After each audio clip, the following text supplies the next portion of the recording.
శ్లోకము 21 యో యో యాం యాం తనుం భక్తః శ్రద్ధయార్చితుమిచ్చతి తస్య తస్యాచలాం శ్రద్ధాం తామేవ విదధామ్యహం.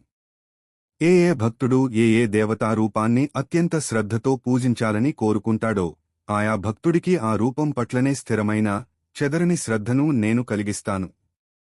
స్వేచ్ఛ. భక్తుడు తన ఇష్ట దైవాన్ని ఎంచుకునే స్వేచ్ఛను భగవంతుడు ఇచ్చాడు. అది గణపతి కావచ్చు, శివుడు కావచ్చు, శక్తి కావచ్చు లేదా ప్రకృతి కావచ్చు. శ్రద్ధకు ప్రాముఖ్యత.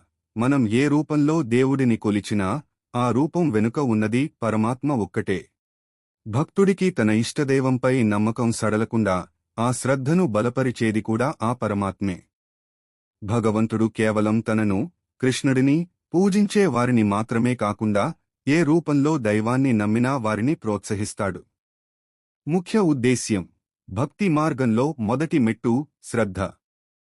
ఆ శ్రద్ధను స్థిరపరచడం ద్వారా భక్తుడు క్రమంగా ఉన్నతమైన ఆధ్యాత్మిక స్థితికి చేరుకునేలా భగవంతుడు తోడ్పడతాడు.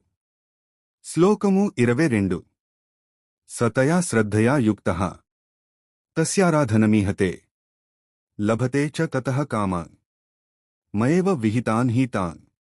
ఏ భక్తుడైతే ఏ దేవతను పూజించాలని కోరుకుంటాడో ఆ భక్తుడికి నేను, పరమాత్మను ప్రసాదించిన అచంచలమైన శ్రద్ధతో ఆ దేవతను ఆరాధిస్తాడు.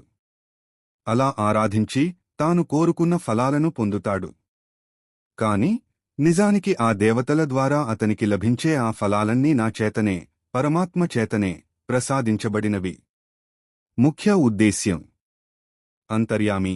మనం ఏ దేవతను పూజించినా ఆ దేవతలో అంతర్యామిగా ఉండి శ్రద్ధను కలిగించేది పరమాత్మే. అధికారం. ఇతర దేవతలు ఇచ్చే వరాలైనా, ఫలాలైనా చివరకు ఆ పరమాత్మ అనుమతి లేదా ఆయన ద్వారానే వస్తాయి. ఎందుకంటే సర్వశక్తిమంతుడు ఆయనే.